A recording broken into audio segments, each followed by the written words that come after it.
Hey everyone, welcome to week 5. I'm glad to have another chance to connect with you this week and let's see what we can learn. But first and foremost, please double check your submission for week 4. If you don't see your submission there, please check your email. We did have some issues with submission this week, which is perfectly natural in our first week of essays. But just so that you know, all essays must be uploaded in a file format that is compatible with our grading system. If this did give you problems, again, it's nothing to worry about. It's just that you will need to resubmit the assignment when you can. So let's talk about week 5. This week, we're working on narration, which in simple terms might be called storytelling. Narration or storytelling is one of the earliest skills that we'll ever learn, that we did ever learn. And so this is nothing new for you.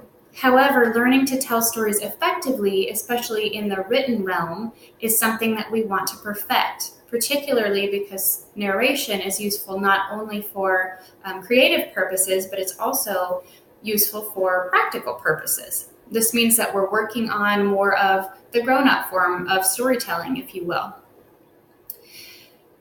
Now, this can be the primary mode of the piece you're writing, or it can play even a very small role, which we'll talk about here soon.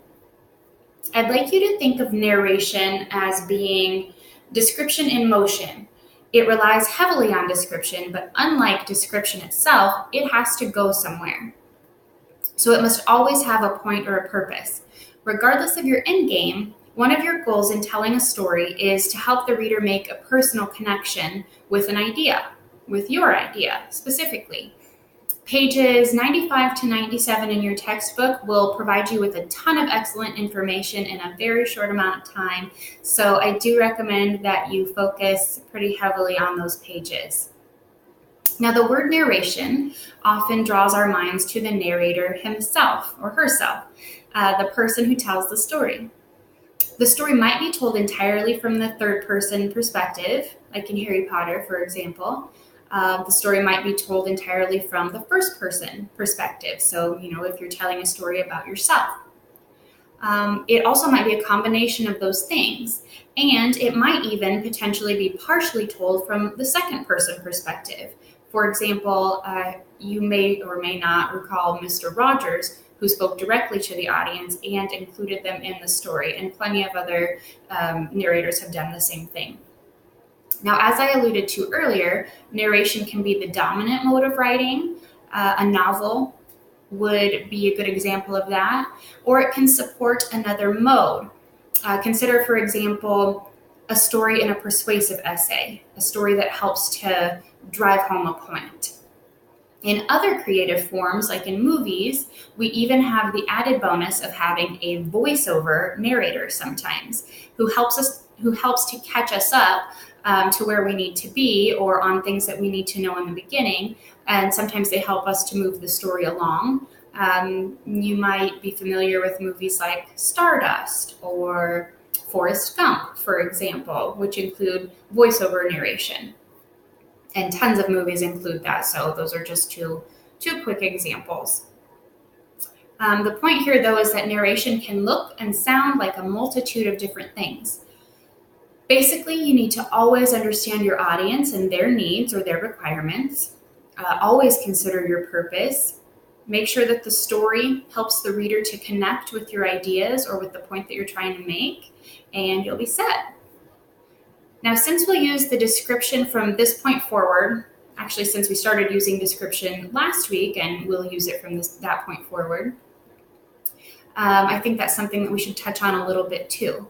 One of the things I'm noticing as I read the essays is that some people are having a little bit of a challenge with description in general, while it comes more naturally to others, and this is perfectly normal. The same would be true of anything that we're doing. We all have our strengths, and then we all have things that don't come quite as easily. So let's think about how we can make descriptive elements feel a little bit more organic for our readers.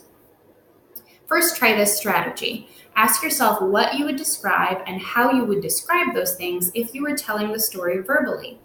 Now, an essay doesn't allow us to use facial expressions, obviously. It doesn't allow us to talk with our hands. We can't demonstrate things. We don't have vocal inflection in an essay. We can't physically point to what we're trying to describe, and so on and so forth. We just plain don't have the same tools when we're writing an essay that we would have explaining something verbally. So naturally, a written essay or a written description allows for some embellishment, and really it requires some embellishment, but it still needs to feel natural. So the things that we should try to embellish are generally the things that we would talk about or explain if we were telling a story or describing something in the verbal sense too. So here's an example. We all live in Nebraska, so I want to choose one of the things that we can probably all understand in some way. My house is in the countryside, and my back deck, which is 2 stories high, overlooks an expanse of the now amber corn and bean fields of fall. And it's so close that I can almost smell the harvest.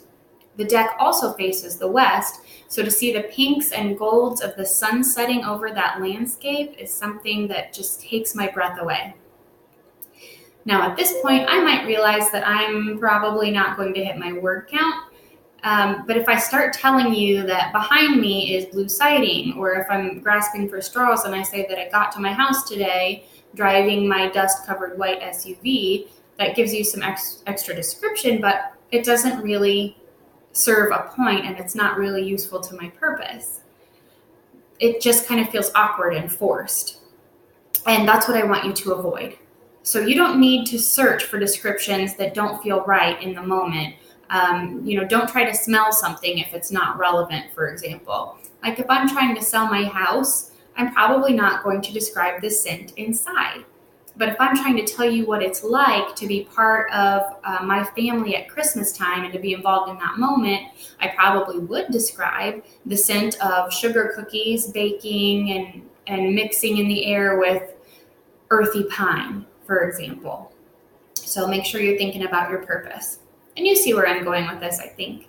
But of course, as always, just get a hold of me and let me know if I can answer questions.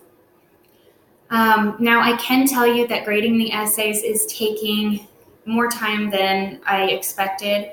I did mention that providing individual feedback is something that's very important to me, something that I take really seriously. And so I'm just taking my time with that and making sure that you have the feedback that I think will be most helpful for you. If it's not helpful for you, because feedback does translate differently to different people, please just let me know. It's hard for me to change my feedback style for each person, so that's just something that we would need to connect on and talk about in terms of what would be most helpful for you. However, if that feedback is helpful for you, then we'll just keep going with it. And I can tell you that I will be working on these tirelessly, or at least ceaselessly, perhaps not tirelessly, until they're done. So the grading will be posted as soon as possible. But for this week, just read, and read some more and participate in the discussions. Take the quiz when you are ready and write that narrative essay. Next week, in week 6, you'll have a bit of a breather, and I'm sure you'll be ready for that. So stay focused and motivated throughout this week, and I will look forward to connecting with you. Thanks. Have a great week.